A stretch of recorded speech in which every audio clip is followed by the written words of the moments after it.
মাননীয় মুখ্যমন্ত্ৰী ডক্টৰ হিমন্ত বিশ্ব শৰ্মালৈ আমাৰ শিল্পী সমাজৰ অনুৰোধ আজি আমি একত্ৰিত ফেষ্টিভেলত মই উপস্থিত আছিলোঁ নৃত্যশিল্পী এই অসমীয়া সাতটা আঠটা না সেইবিলাক লাগে আমাক মেনেজমেণ্টটো আছে লগত সিদ্ধাৰ্থ অকল মেনেজাৰে অকল ষ্টেজত উঠাই দিয়াটো মেনেজমেণ্টৰ কৰ্তব্য নহয় হয় আপোনালোকে ভিডিঅ'টো ঠিকেই চাবলৈ আৰম্ভ কৰিছে আজি শিল্পী সমাজ একগোট হৈ মাননীয় মুখ্যমন্ত্ৰী হিমন্ত বিশ্ব শৰ্মা ডাঙৰীয়াক জুবিন গাৰ্গৰ ন্যায়ৰ বাবে বিশেষভাৱে অনুৰোধ জনায় আৰু আপোনালোকে এই সম্পূৰ্ণ প্ৰতিবেদন আমাৰ এই ভিডিঅ'ৰ জৰিয়তে জানিব পাৰিব কিন্তু আপোনালোকক তাৰ আগতে বিশেষ এটা ভিডিঅ' দেখাওঁ যিটো ভিডিঅ' জুবিন গাৰ্গৰ সুস্থ মনৰ এটা শেষৰ ভিডিঅ' জীৱনৰ Hi guys, my friends from Singapore. I'm coming to Singapore tomorrow on 17th of September. ভগৱান জুবিন গাৰ্গৰ ঘৰত ভিডিঅ'টো আপোনালোকে সম্পূৰ্ণকৈ চোৱাৰ আগতে নীলোৎপল চলিহা ডাঙৰীয়াক আমাৰ ফেমাছ আছাম ইউটিউব চেনেলটোৰ পৰা বহুত ধন্যবাদ জ্ঞাপন কৰিছোঁ আপোনালোকে আমাক ধুনীয়াকৈ এই মন্তব্যসমূহ আগবঢ়োৱাৰ বাবে আৰু আমাক ন্যায় লাগিবই ন্যায় নহ'লে কিন্তু অসম আকৌ এবাৰ কমিব সেইটো কিন্তু খাটাং মুখ্যমন্ত্ৰী ডাঙৰীয়াক আহ্বান জনাইছে এই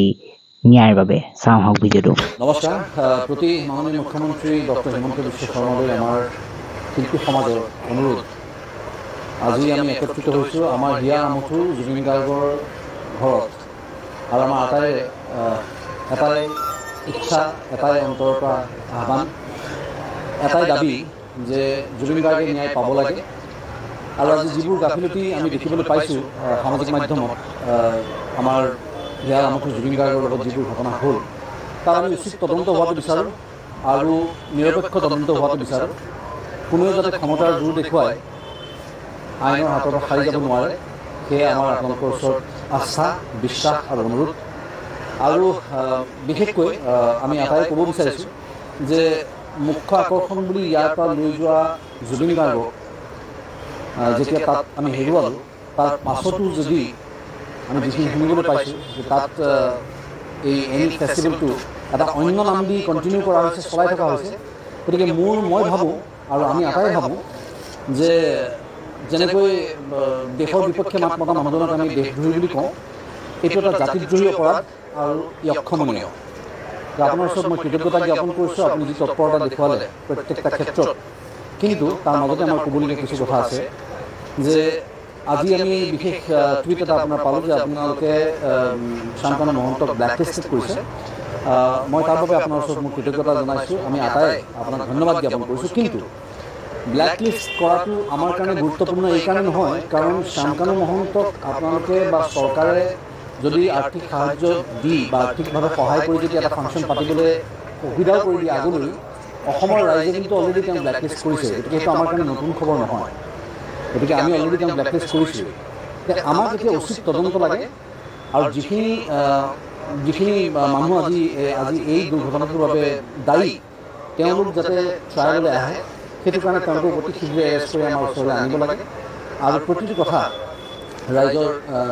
জুবিন অনুৰাগী সকলোৱে যাতে গম পাই থাকে সেইটোৱে আমি আপোনালোকৰ ওচৰত অনুৰোধ জনাইছোঁ আমাৰ আৰু এই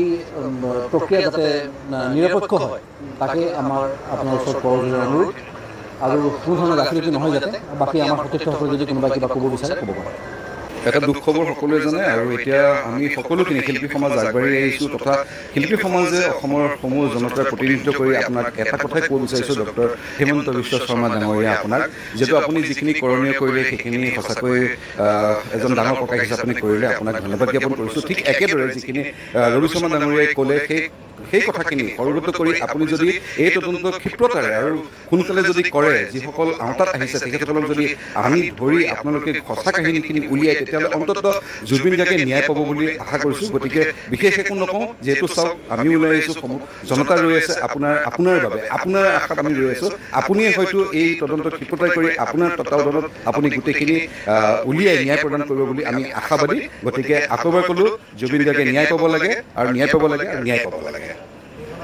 নমস্কাৰ জনাইছোঁ মোৰ নাম ভাগিনা বৰদলৈ আচলতে মোৰ এটা ব্যক্তিগত এটা এক্সপিৰিয়েঞ্চ মই শ্বেয়াৰ কৰিব বিচাৰিছোঁ সেই নৰ্থ ইষ্ট ইণ্ডিয়া ফেষ্টিভেলত মই উপস্থিত আছিলোঁ নৃত্যশিল্পী হিচাপে মোৰ এটা 8জনীয়া দল লৈ পেলাই মই তালৈ গৈছিলোঁ জুবিনৰ যিদিনাখন সেই ঘটনাটো ঘটিছে 19 তাৰিখ সেইদিনা আমি দুপৰীয়া ভাগত আচলতে ছিংগাপুৰ গৈ পাইছিলোঁ আৰু একেবাৰে আমি অৱগত নাছিলোঁ যে জুবিন গাৰ্গৰ লগত তেনেকুৱা এটা ঘটনা হৈছে। এটাই কথা মই ক'ব বিচাৰিছোঁ যে দোষীয়ে উচিত শাস্তি পাব লাগে। জুবিন গাৰ্গৰ লগত থকা মানুহখিনিয়ে নিজৰ মুখ খুলিব লাগে সেই সময়ত কি হৈছিল, জুবিন দাৰ লগত যিখিনি মানুহ আছিলে তেওঁলোকে যদি সঁচাকৈ জুবিন গাৰ্গক ভাল পায়, জুবিন গাৰ্গৰ অনুৰাগী বুলি যদি তেওঁলোকে কয়, তেওঁলোকে মুখখন খোলক। ক্লিপবোৰ অকণমানকৈ দি আছে। এই ক্লিপকেইটা ছিংগাপুৰত সেইকেইদিন থকা অসমীয়া মানুহকেইজনে দি আছে, যিকেইজন সেই মানে তলত জুবিনক নমাই ওপৰত ৰং চাই থকা মানুহকেইটাৰ কথা কৈছোঁ, যিকেইটাক আমি দেখি আছোঁ হা। আৰু এতিয়া আজি এটা ভিডিঅ' দেখিলোঁ, তাত যোৱাৰ সময়ত জুবিন পুৰা ফ্ৰেছ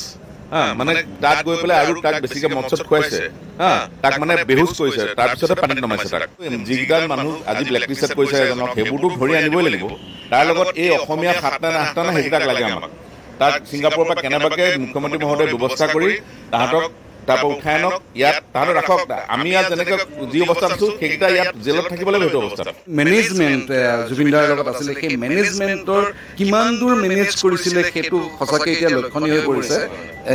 দৰৱ খোৱা নাই বুলি গম পাইছোঁ। 3 দিন দৰৱ নোখোৱা কামটো কোনে চাব লাগিছিলে? মেনেজাৰে চাব লাগিছিলে। নহ'লে মেনেজাৰে যদি ফূৰ্তি কৰিব লাগিছিলে কাৰোবাক লৈ যাব লাগিছিলে জুবিনক দৰৱ খাবলৈ। ইয়াত দৰৱ খুৱাই দেখোঁ বৰাই চাই দিয়ে, চিকিউৰিটিয়ে দৰৱ খুৱাই, গৰিমাই খুৱাই। তাতে সি লৈ গৈছে মানে কি তাৰ কাম আছিলে দৰৱটা। 3 দিন দৰৱ নোখোৱা মানিলে কিবা এটা প্ৰব্লেম হ'ব। আমি শুনা পাইছিলোঁ যে মানে এই যেতিয়া মাইকেল জেকচন ঢুকাইছিলে, ঢুকাওঁতে তেওঁৰ তেনেকৈ এটা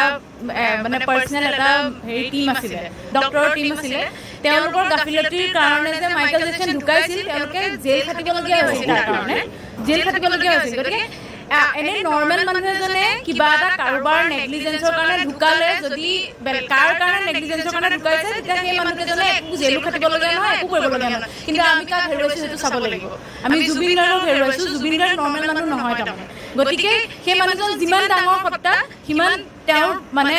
হেৰিটো টিমটো তেনেকুৱা সজাগ হ'ব লাগিছিলে। যদি নোৱাৰে তেতিয়াহ'লে তেওঁলোকে বেলেগ এজন মানুহ এটা মানে আমি ক্ৰিমিনেল অফেন্স বুলিয়ে ধৰি দিওঁ আমাৰ ফালৰ। আমাৰ শিল্পী সমাজে যিটো আমি বিচাৰিছোঁ, যিটো বিচাৰি আমি আজি ইয়াত একগোট হৈছোঁ, এই কথাটোৰ এটা আচৰিত লগা দিশে হ'ব পাৰে চাগে। কাৰণ আজি 19 তাৰিখে হোৱা ঘটনাটো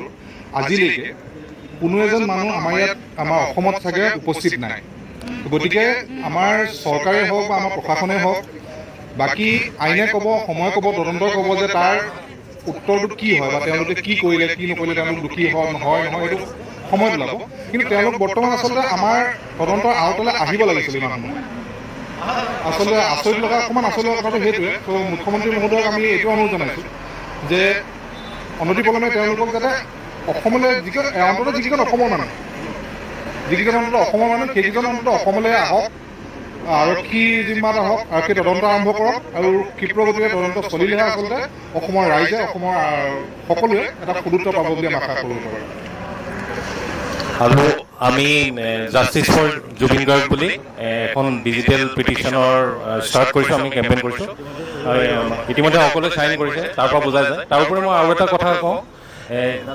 তাত আছাম এছ'চিয়েশ্যনৰ যিমান কেইজন মানুহ আছিলে আটাইকেইজন অসমীয়া হয়, আৰু জুবিন গাৰ্গ আমাৰ অসমীয়া সম্পদ হয়। আৰু তেওঁলোক যদি অসমীয়া হয়, তেওঁৰ প্ৰতি যদি অলপো মৰম আছিলে, তেতিয়াহ'লে আজি পৰ্যন্ত কিয় তেওঁলোকে স্পষ্টীকৰণ দিয়া নাই? তো মই ভাবোঁ মাননীয় মুখ্যমন্ত্ৰী ডাঙৰীয়া, তেওঁলোকৰ ওপৰতো আপুনি বিহিত ব্যৱস্থা লওক, তেওঁলোকে সঁচা কথাখিনি কওক, আমি তেতিয়াহে সকলো ঘটনা গম পাম।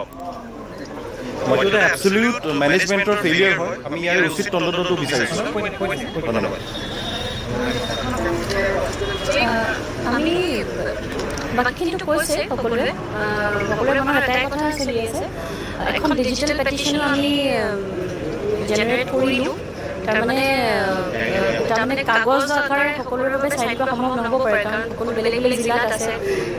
গতিকে অল আৰ্টিষ্ট কমিউনিটি অসম, তেওঁলোকলৈও আমাৰ এটা আগ্ৰহ থাকিল, অনুৰোধ থাকিল, আচলতে আহ্বান ক'ব লাগিব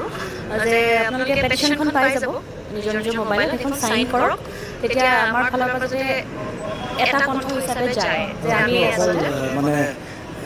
মোবাইলত পাব বুলি নহয়, ক'ৰবাত আমি শ্বেয়াৰ কৰিছোঁ, ফেচবুকত শ্বেয়াৰ কৰিছোঁ, সকলোৱে নিজৰ নিজৰ যোনে যোনে চাইন কৰিছে আমি শ্বেয়াৰ কৰিছোঁ। প্ৰিণ্ট আউট কৰাটো সকলোৱে যোনে যেনেকৈ পাৰে, খালি ডিজিটেল পেটিশ্যনখন আমি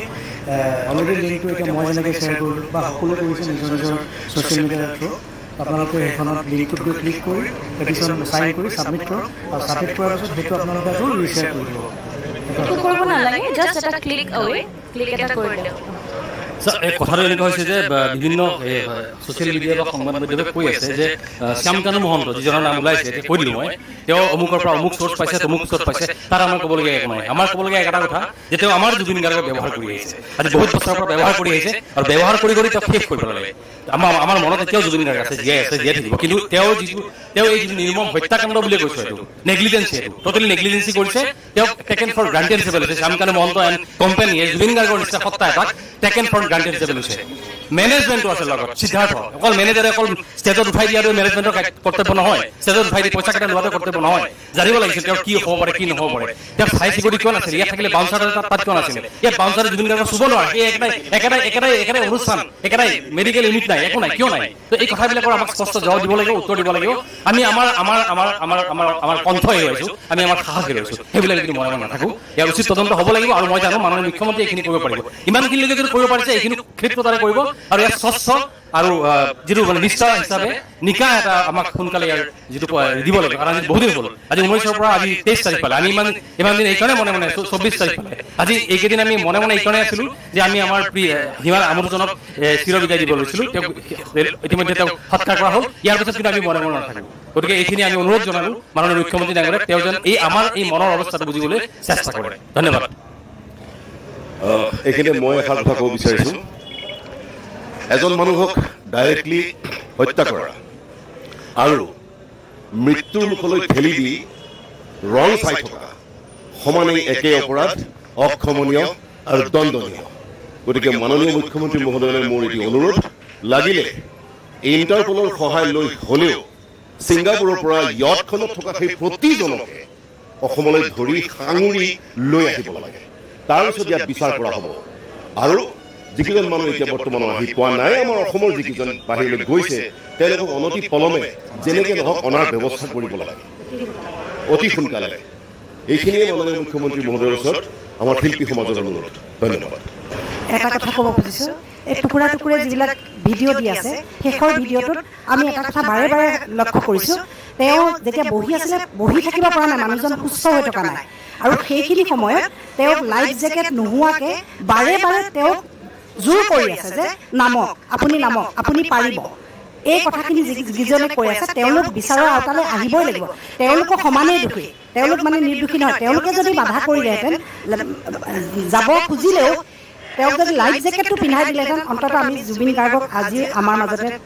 থাকিলেহেঁতেন আমি পালোহেঁতেন তেওঁলোকতো বিচাৰৰ আওতালৈ আহিবই লাগিব সেইটো আমাৰ পৰা বিনম্ৰ অনুৰোধ জনাইছোঁ ভিডিঅ'টো অনুৰাগীসকলে শ্বেয়াৰ কৰিব ধন্যবাদ